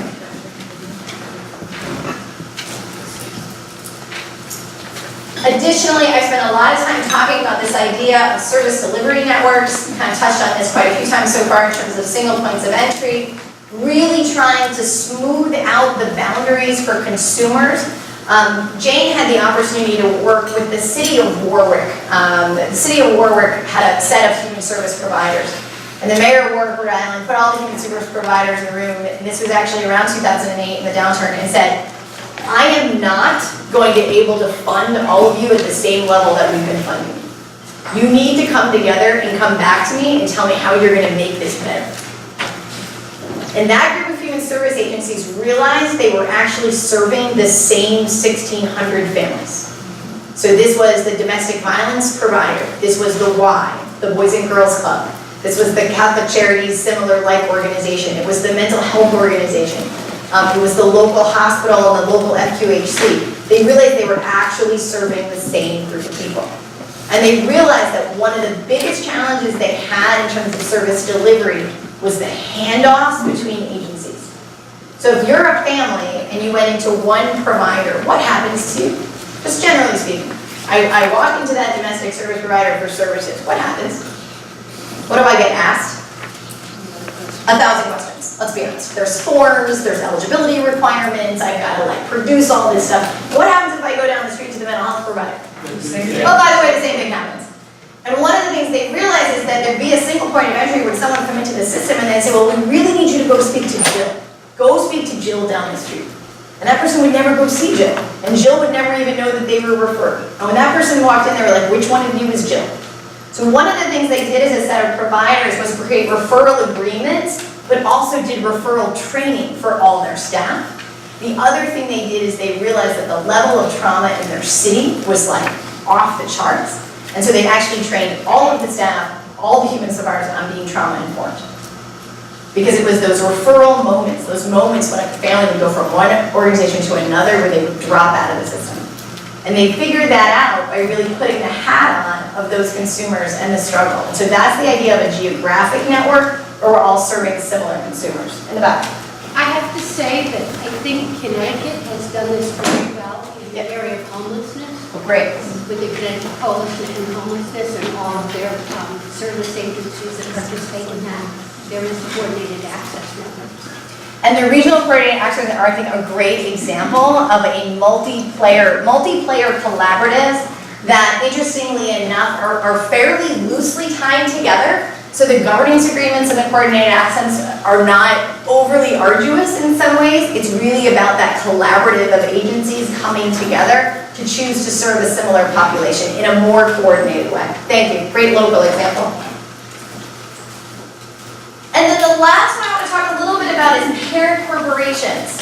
This is, again, one that we don't see as often, but I think one that is increasingly relevant, particularly if you're a larger player. It's the parent corporation model that you can use to bring smaller agencies in under your umbrella. You could offer them some back office support. You could offer financial management. But in a parent corporation model, in some cases, smaller nonprofits actually retain management oversight of their own organizations. They may retain their own brand, and they may retain their board. That they can be part of a larger umbrella organization. So understanding how these parent corporations work can also be helpful, because in many ways you can think about traditional but also non-traditional in using subsidiary models. There's a great example in Rhode Island as well, which is the St. Elizabeth's community, which started out as an assisted living nonprofit, now in fact offers a continuum of care, though they actually added 6 or 7 subsidiary organizations over a period of time. So another great example. In some cases, the parent corporation can also be used for phased merger. So if the readiness of your organization to merge with another entity is low, but you're very vulnerable, a parent corporation model is a way to kind of ease into it. So we become a member of this umbrella organization, and then we proceed, we see how it goes. Sometimes you might see a collapse of that legal entity over time, or it may continue as sort of a single entity within the umbrella. Creates financial stability for larger entities, and again, you can create corporations within one very large nonprofit. And the last model is really about merger. This is in some ways that top of the pyramid in terms of complexity. This is where we are putting nonprofits together and merging them into a new entity, or we are actually creating a larger entity, or we have a larger entity that's taking over the programmatic work of a smaller entity. I think what's interesting is that there is also an increasing shift around mergers. How many of you are familiar with asset transfers? Okay, it's about half, maybe a third of the room. So with a merger, in many ways, there are implications for the articles of incorporation. It is a very significant legal process to take one corporation and merge it into another. If Priya was here, Priya and I worked together on a couple of merger projects that were staffed up with like 4 lawyers on either side. Let's just say that those were really long discussions about how to legally capture in the merger agreement the intent and desire of the parties as it relates to the level of decisions you need to make in a merger. With very small organizations, we are seeing increasingly the use of what's called an asset transfer, when there's not a significant amount of physical plant, when there's no debt involved, it's a small agency, there are not a lot of staff involved. You can actually see it more as a financial transaction versus a legal merger of entities. And in that instance, what you're doing is legally closing one of the corporations and transferring the assets, if that makes sense. Happy to talk about that a little bit more. It is a slightly easier path legally, and it is a way that it can be done also more quickly than a traditional merger model. In the case of a traditional merger model, though, you are doing, you're kind of accomplishing these goals. You're trying to reduce duplication of effort. You are looking at economies of scale. You may be reducing competition. It's about diversification of sources of revenue. If one agency has really great individual giving, the other agency has great state contracting and grant writing, put them together, that's a great combination. Part of it is to fill in the weaknesses in their agencies if it is the strength of the other partner. Mergers and acquisitions, though, do take time, and again, we'll talk a little bit on process. We do have the opportunity to invent organizations that didn't exist before, bringing services together. It does offer the opportunity also for multidisciplinary approaches. Again, this seems to be like a go-to, like, oh, I have to merge. I really want you to think about the other models in terms of the work that you do, though, see if this is the right answer. So there's the continuum again. I'm going to pause there before we get into how to kind of do this, and just see if we have any questions kind of about the models. Could you wait till we get a microphone to you, please? Our organization has pretty much been told by our state funder to merge with some other organizations and are putting together an RFP for us to respond to. One of the things that we're suspecting is going to be in the RFP is that there will be no subcontracting and that it needs to happen by January of 2018. So I'm not sure how to accomplish. Yeah, I think it will depend on some variables that relate to the financial vulnerability of your organization and who are possible partners. So if you are carrying significant debt at this point, even finding a merger partner will be challenging. Okay, so that's good. Check that box. One of the biggest challenges we see, I'll just sort of make this point and then come back to your question, is sometimes the transfer of debt in a merger, and that the issue is actually not the parties. Parties are ready to do it, it's actually the banks. So transfer of debt is a tricky issue. I think in a lot of ways, if it's a formal RFP process, I think that's an exciting way to find a partner. Talk a little bit more of that in a second. I think it's about finding the right partner for you, which is going to be difficult to discern within a 3-month period. So I think really talking about and reaching out to pre-existing organizations that you have relationships with, that you think are actually a cultural match for who you are as an agency, either pre-existing, previous referral partners, people that sort of you have a shared philosophy of practice, really sort of saying who would you want to respond to that RFP for a merger partner, and actually doing some pretty targeted, please respond to this, we think you might be a good fit for us. We're already there. Good. Knowing who the partners are. Great. But how do you structure what you do next? When you're not, if you're not allowed to subcontract and you have several nonprofit corporations which we need to consolidate? So I'm going to probably take that one offline. That's probably a little bit more complex than I can answer right at this moment. But I think what I'm going to talk about next in terms of process and due diligence may be helpful, but if not, let's talk about it at the end. Okay. Other questions on any of the models?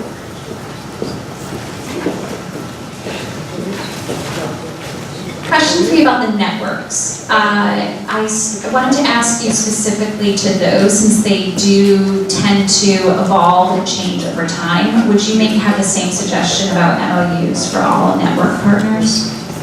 I thought so. I would. I think it's also important to recognize in the same way that organizations evolve over time, and Jane and I have been talking a lot about this, as networks are being increasingly used in some areas, they also evolve like organizations. So in the sense that in the beginning we came together to just really codify cross-referral. So again, it was a continuum of care network. Well, increasingly many of our partners are under duress financially. So actually we're going to start to do some joint advocacy together. Oh wait, now we're actually going to run a gala for our cause and bring all of our partners together. The tricky part is if you can't get ahead of that evolution a little bit, you run into kind of challenges, because it's like, oh, we had a joint gala. Who gets the money? Well, my staff worked harder than your staff, clearly, so we get more than you do. So that's where it gets tricky. So as much as network partners can begin to see the kinds of things they're going to do together, revisiting those MOUs to take, sort of like saying like, what might happen if we do joint fundraising together? How would we decide who gets the money? Who would take the risk on? So part of it, I think, is allowing networks to try to get ahead of the game in terms of the work they're going to do together and strengthening those MOUs as it evolves. I also think it gets really political around fundraising and shared donors and things like that, but I do think those problems are solvable. So I think increasingly as I work with more evolved networks that say, if we actually want to bring a giant national partner to fund all of us, if you have not had the conversation about how that money is going to get doled out before that partner comes to the table, candidly, it looks bad outside of your network. Because the external partner is, how did they come to me and not have that figured out yet? Other questions about the models? Awesome. So I'm going to kind of keep trucking and talk to process, and then we'll keep going. So one of the questions that we got asked was sort of how do we start the assessment and creating, engaging the leaders of your organization and completing the assessment is certainly one place to start. The other place to start, and this again is the handout in the assessment tool. If in many ways your level of sort of concern about this issue is a little bit lower, and you're like, what, I don't want to really just dive into the assessment. That seems like too much. We're not really ready. We're ready there. But we really want to think about this thoughtfully. Pick it up on page 9, handout 2. Engaging your board in this work is critical. Oftentimes, I see executive directors get really excited about merger partners, consolidation. They meet with somebody, they have coffee, they're like, oh my gosh, we totally merge! We should totally merge! And then no one talks to their board. So they go to their boards and they're like, I've been hanging out with Kate. Me and Kate are merging. We are so excited. And their boards are like, I'm not sure what you thought you had the authorization to discuss with anyone. And we really like our organization, and you are taking us in a direction that we are not a fit. Trust me, this happens. So page 9 is a process to begin to engage your board. This is about buy-in and engagement. You need a shared view of reality. So you say, well, we're not ready to do the assessment yet. These discussion questions begin to kind of tee up the fact that things are changing. So you engage your board in a discussion about how do we expect the environment to change around us. If your board says, I have no idea, that's a really good place to start in terms of board education. How will those changes affect our organization? Again, if your board is unaware of that, we need to teach it to them. They need to be your partners in decision making, and if they don't know enough to do that, it is on you and your board chair to get them there. Of the areas of our organization, what could be most effective? Really having that conversation. Is it our programs? Is it our infrastructure? Is it this state grant that we get? And why would we even consider a partnership or consolidation? And this is where engaging them in the assessment tool may be helpful. We have 7 red flags in the financial indicators. We should be concerned enough to begin to have conversations about the possible actions we can take. And lastly, really coming to agreement as a board that moving forward alone is not in our best interest.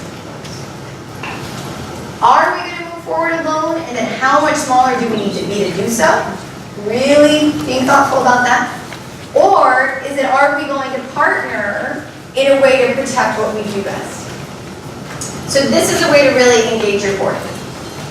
The other really important thing to do as you consider this is to make sure you in fact have a policy that authorizes you as the executive director to engage the organization in partnership discussions and opportunities.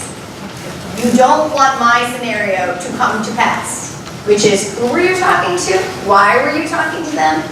That is not what we agreed. The key is to get agreement. So what you have in handout 3 is the ability to develop a custom response policy. This is working with your board to develop a process that you all agree to that says, if someone calls us to merge, what happens next? If we call someone to merge, what happens next? We need to talk about inquiries. We need to talk about the engagement of the board president. We need to determine how we will assess feasibility and who will do it. I'm going to talk a little bit about, as we move forward with these types of things, the creation of a design team. What does that design team look like? Is it a committee of the board? Will our executive committee designate 3 board members to work with the executive director to understand what the opportunity actually is? If we need to spend money to do that, how much money can we spend? If we want to hire a consultant to help us guide through this process, do we even have the budget to do that? Is that reasonable? Do we need to call Mayor? Say, Mayor, we need some checklists. You can write that down in the policy, that in order to pursue a valid consolidation or collaboration opportunity, we will apply for TAG funding. We will go to our local community foundation and see if that's fundable. You can write that in this. If it's feasible, how will we move forward? If we have to do a quick response, who does that? And in all cases, who is screening out these opportunities and who's the negotiating team if we're going to move forward with something? So page 11 and 10 and 11 are really the discussion tool. On page 12, what I'm giving you is a little sample flow chart, which includes someone else's kind of approach to how they would do this. So it's really sort of saying the who and the what and agreeing to this before you even have an opportunity to cross your threshold. How many of you actually do use board level policies in addition to your bylaws? Hey, Marion and Marie, can we do that training too? So here's the thing, board policies are one of the coolest tools that you can do to make sure that your board members know how they should behave under certain circumstances. All of that guidance should not be in your bylaws. Your bylaws are too difficult to change and they're like a legal binding document. Your bylaws should give the board flexibility to design policies and procedures to get its work done. Board policies and procedures, particularly a policy like this, are very helpful in guiding a board as to how they should behave. And there are actually quite a number of board level policies that are required by the 990 that if you don't have as just a sort of housekeeping that you should make sure are in place. That's like a little governance note. So let's think a little bit about a process. If we have an opportunity, again, and you've already created a great internal response policy, your board knows what they need to do, what do we do next? We would need to determine if there's support from stakeholders. Again, that's kind of the question I raised up earlier. We would need to call our key funders and say, if we were to pursue this, would you still support it?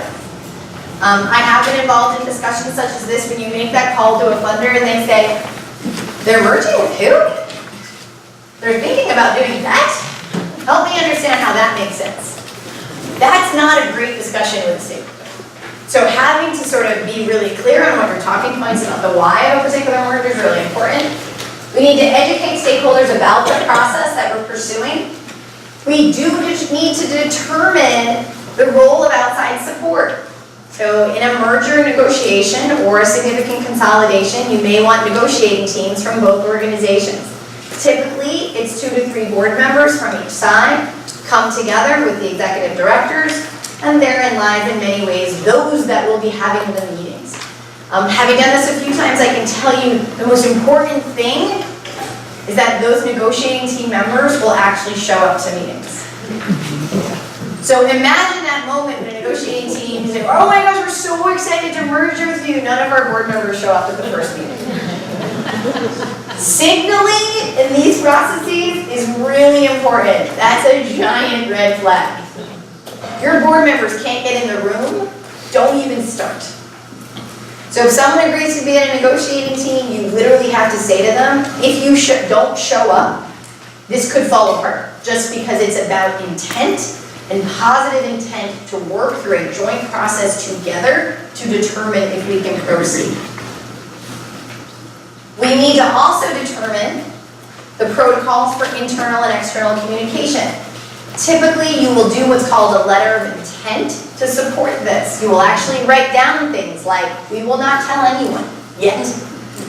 And if someone does get asked, this is who that inquiry goes to, and actually we're going to agree as to what they're actually going to say.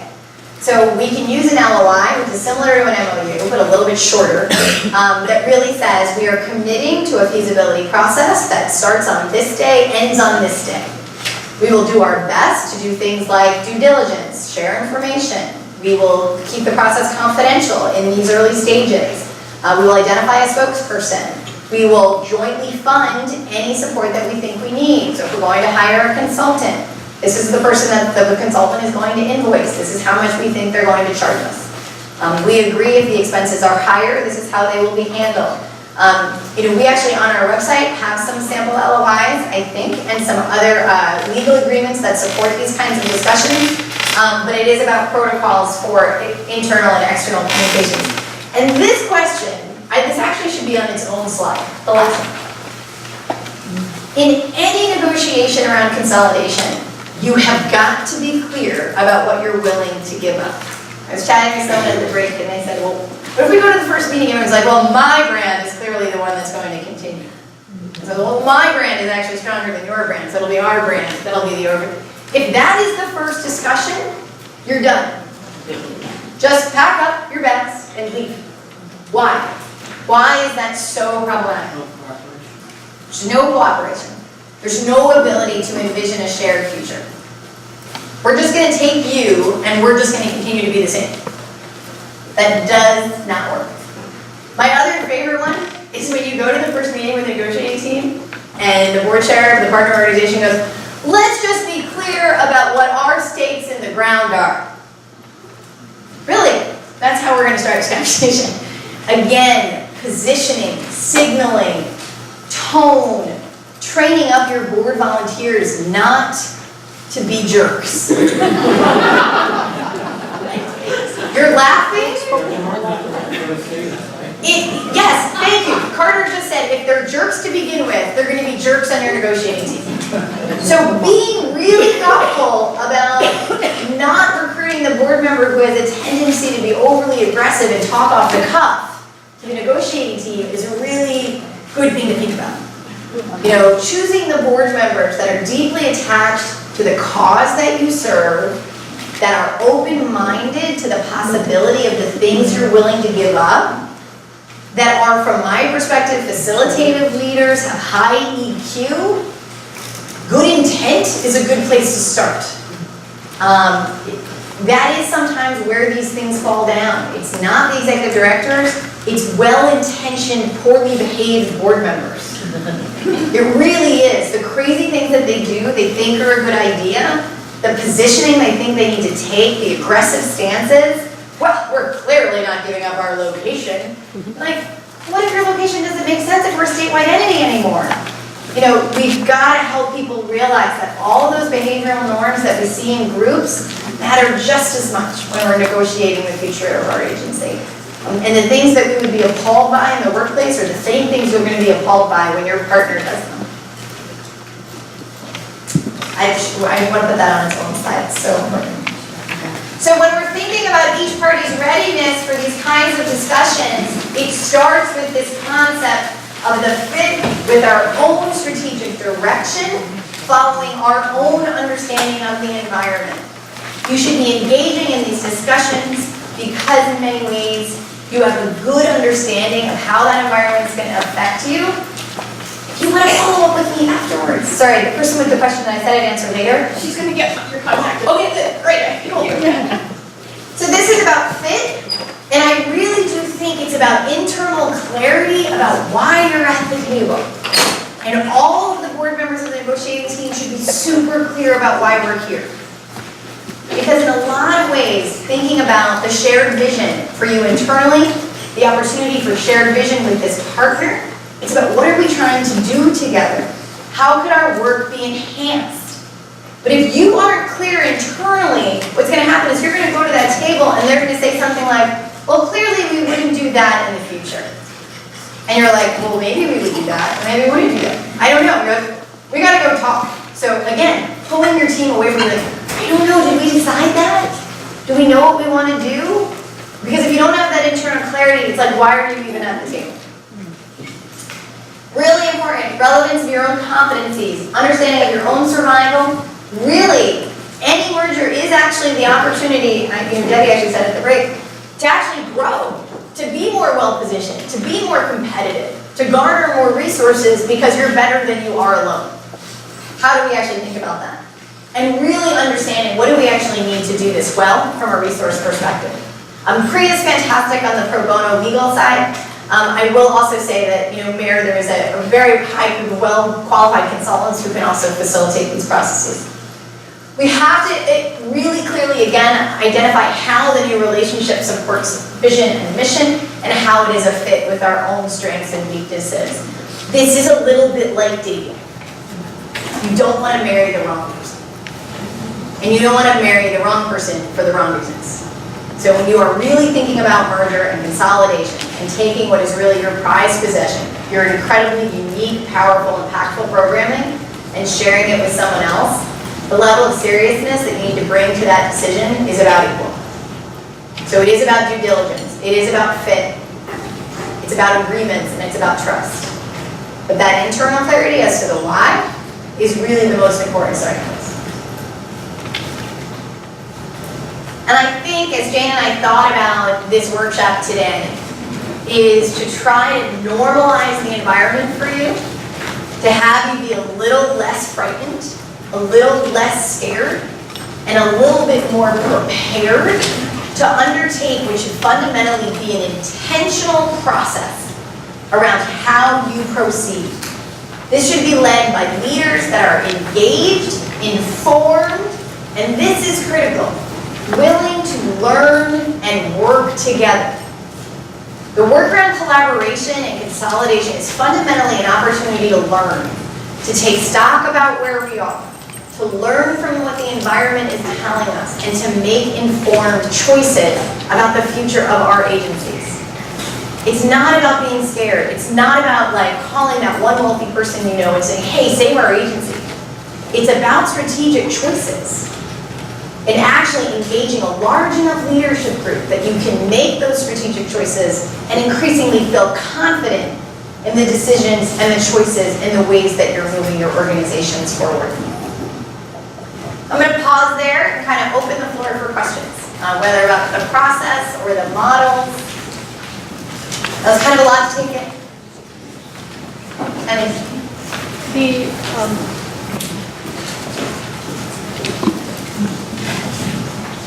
I guess one of the things I've been thinking about as you've been going on about mergers or anything that's going on when you're merging the entities, if it's a forced merger, it's like something similar we may be going through. The rebranding, how do you go about rebranding? Like, you don't want to go in and say, well, this is going to be our name. It can't be, because our name says what we do. And if we're now consolidating with other organizations that did something different within the same field somewhat, how do you go about having those conversations about how are we going to choose a name for the rebranding? So part of it is, so in terms of your RFP process, you can actually put in the RFP that you're looking for a partner that has a willingness to weave in either your brand into their own or would consider a name change for the agency that recognizes the value that all parties bring to the table in the merged entity. So even as you're choosing your partners, you really may have some potential partners say, there's no way we're changing our name. But if that's important to you, there's no reason to kind of come out and say, we aren't looking to change your name, but how will we be recognized as part of your organization? And let the partners come back to you and say, we're very happy that your brand would continue as a program of our agency to start with, and then we would consider a potential rebrand, 2 years from now or a year from now. So you could see coming in as a program, keeping your brand underneath an umbrella brand. I'll actually ask Melissa, is this about a right answer, do you think? Other questions that people might have? I do think the negotiating team stuff is tricky. I spent a little bit more time there than I expected because I've seen it go wrong so many times, but I'll just kind of echo that matters. Bill? Yeah, I was going to say, or add. Hold on one second, we'll get a mic to you.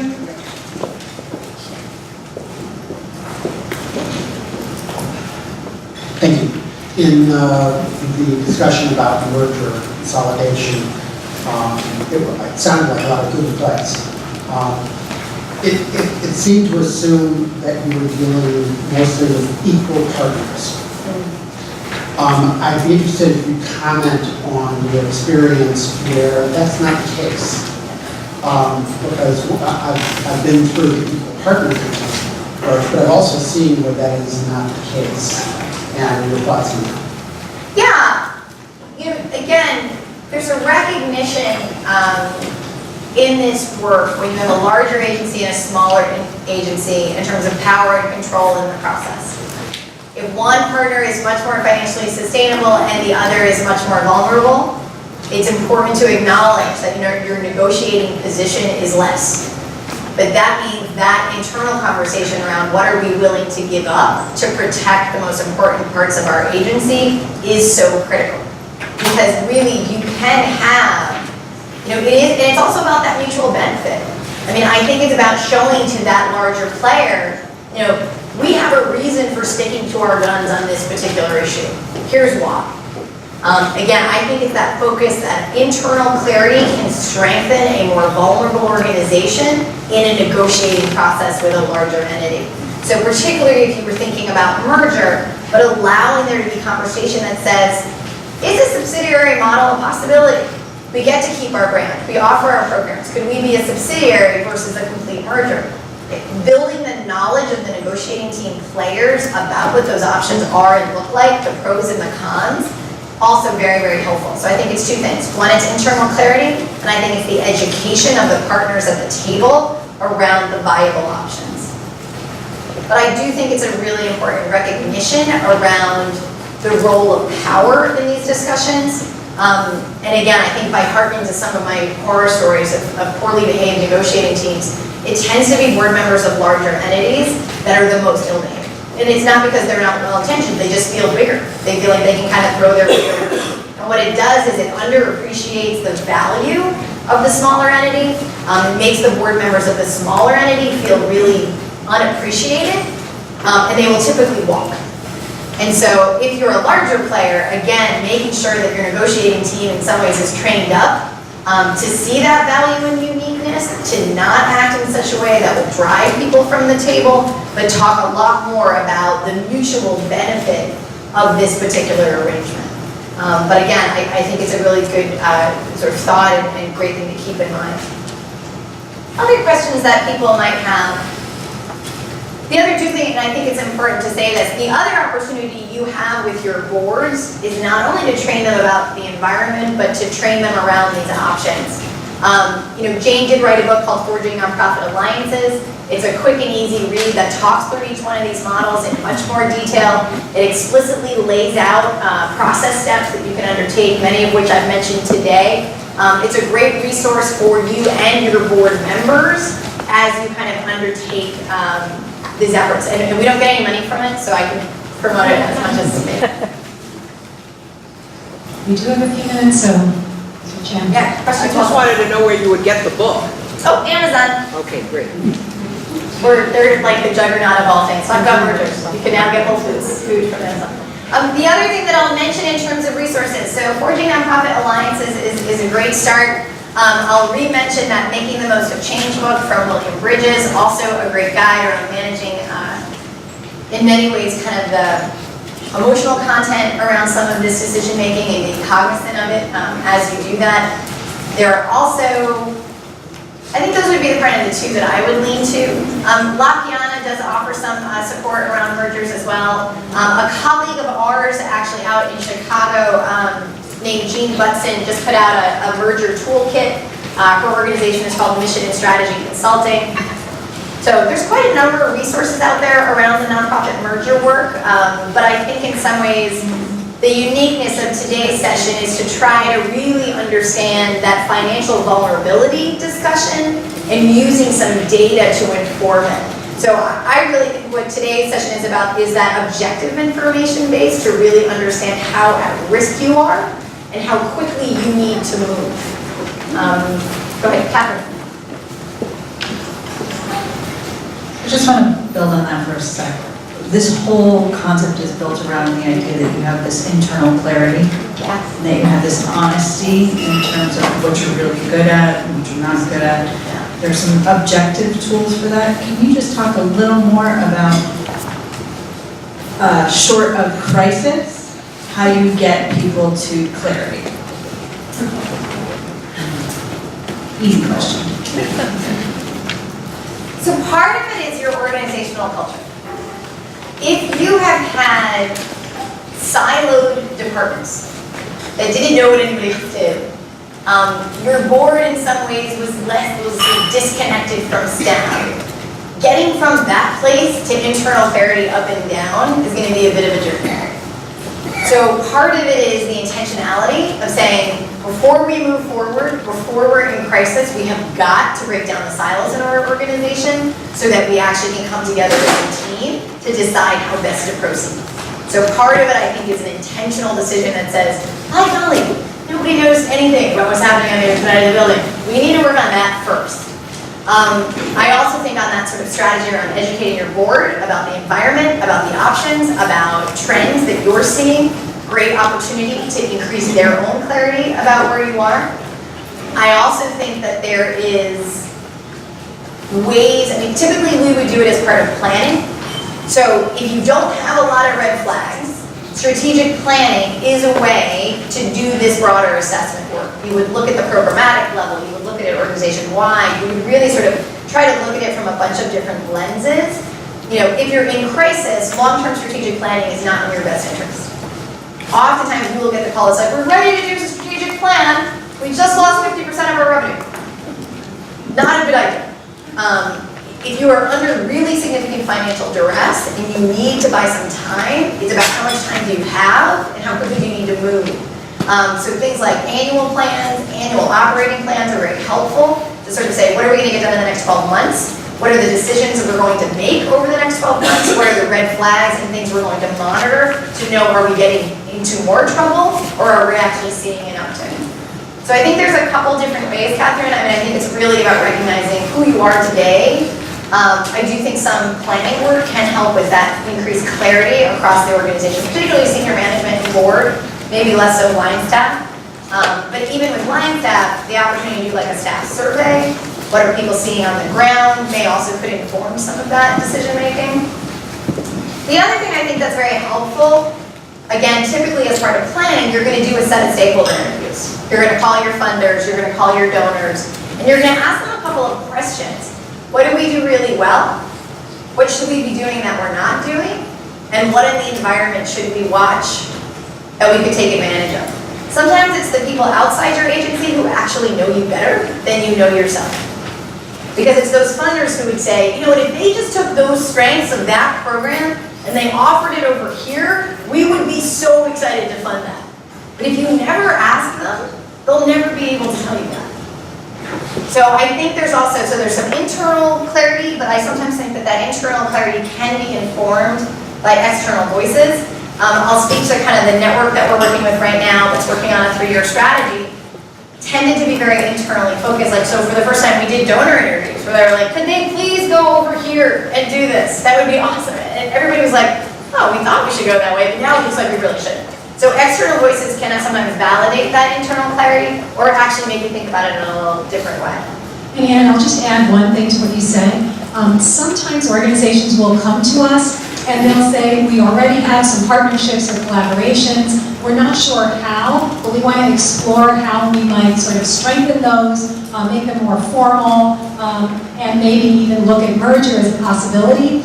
And so that's okay too. So through the technical assistance grants, you could bring in a consultant to help you just sort of explore what might the next step be without knowing kind of preconceived what the outcome will be. And we have no stake in that. If at the end of that you say, we're good where we are, we're not going to do anything more, that's fine. All we care is that you've had a thoughtful process. So even without having the clarity, you can sort of start exploring what going one step further would look like.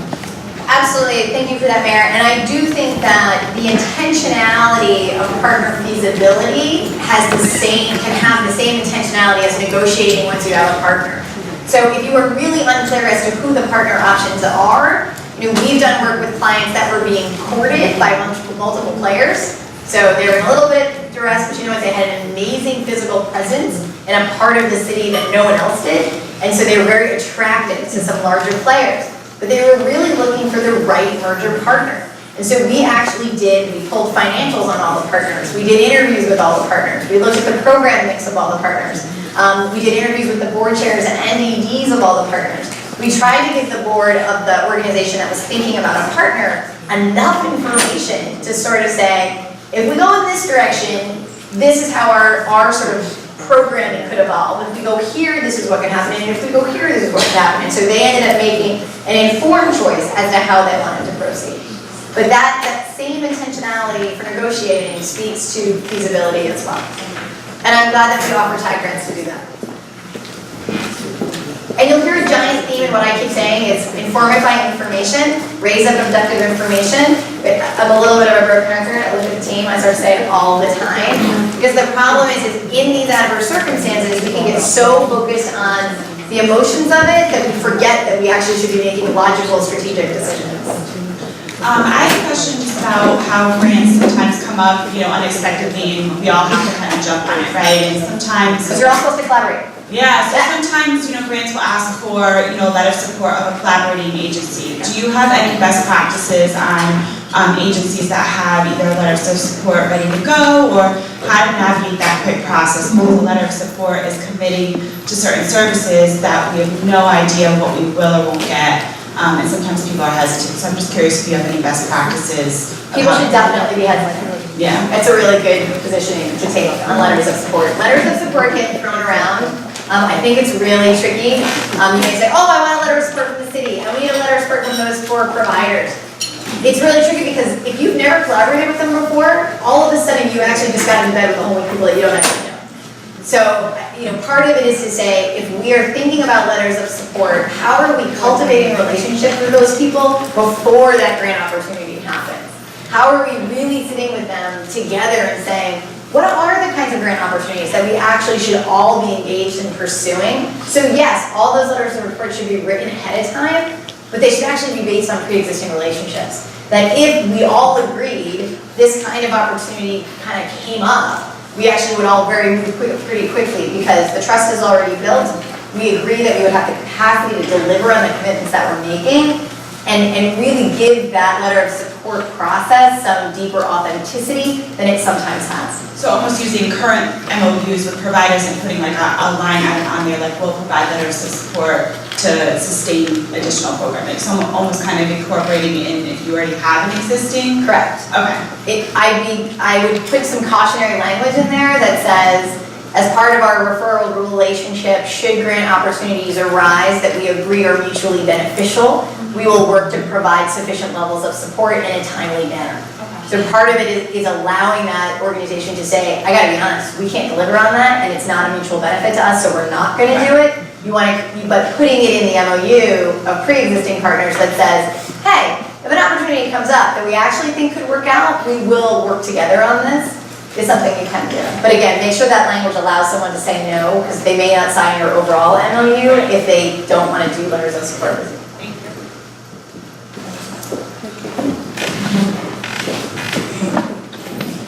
I'm just curious whether or not you suggest that organizations consider doing like an operational assessment before they go into this process, because I've been a board member of other organizations and sometimes the board members are just really clueless in terms of the inefficiency and overlap and the poor decision making that's going on operationally, and is it good to bring an objective person in first?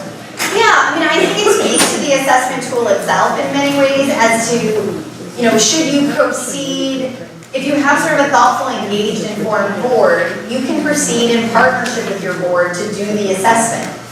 If your board really is not engaged in your work and cannot be a thought partner with you, it does make sense to bring in a third party to help with that educational work, to bring that board up to speed in a meaningful way so that they can participate in the decision making. What I worry about is boards that really don't know enough, that really just rely on their executive director to really chart the course by themselves. This is a shared partnership model, but if people can't be part of the partnership because they don't know enough, it's not really running as effectively as